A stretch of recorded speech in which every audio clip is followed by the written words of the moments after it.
రేయ్, ఏంట్రా ఇలాంటివన్నీ చూస్తున్నా?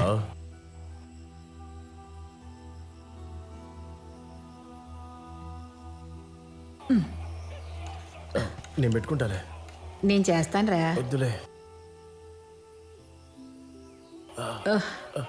ఇక నుంచి మళ్ళీ ఆ తాడులాగే ఆటకి వెళ్ళావే అనుకో, అందరితో తన్నులు తిని వచ్చి కూర్చున్నాడు. నేనేం తన్నులు తినలా. గ్రౌండ్లో ఆడుతున్నప్పుడు కుర్రాల చేతులు గట్టిగా గొంతు నొక్కున్నాయి.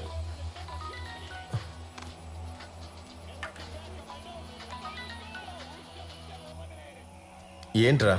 నువ్వు ఎక్కడ రావునా? ఏమైంది? నువ్వు త్వరగా జిమ్కి రా. రే, ఇప్పుడు నేను రాలేనురా. అనిగన్న నా మీద కోపంగా ఉన్నాడు రా. కోపంగానా? అవునరా, నాతో మాట్లాడినట్టున్నారు. నువ్వు త్వరగా రారా. వస్తున్నా. రే, కాస్త త్వరగా రా. నువ్వు పెట్టు బేని, వస్తున్నా. మన వాళ్ళకి ఫోన్ చేస్తున్నా. ఓకే.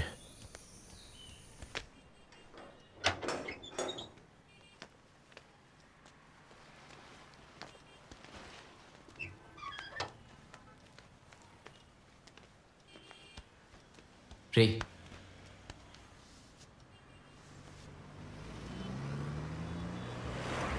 ఎరా రే, అన్నిటికీ నువ్వేరా కారణం.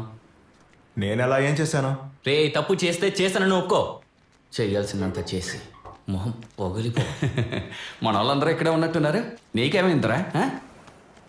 ఎరాసిను, వీడు చేసిన తప్పని నీకు అనిపించట్లేదా? అదేం తప్పు కాదురా. తప్పు కాకుండా వాడి జీవితంలో ఏదైనా సరిగ్గా చేశాడారా? అదేలే, నేను వీడు కలిసి ఆయన్ని ఎంత కష్టపడి తీసుకొచ్చామో తెలుసా? నీ కూడా చెప్తున్నాను, చెత్తనా ఎల్లారా. చాలు. ఏం చాలు అని నాకు క్షమించు అన్న. దయచేసి నాతో ఏమైనా మాట్లాడన్నా అని అని సారీ అన్నా. చేయాల్సిందంత చేసి ఇప్పుడు చెప్తున్నాడు సారీ. నేను ప్రాణాలతో ఉన్నాను కారణం ఈ ఆట వల్లేరా. కడి మీరందరూ కలిసి పెద్ద తాడులాగే పోటీ. అది లేదంటే ఏంటి సమస్య?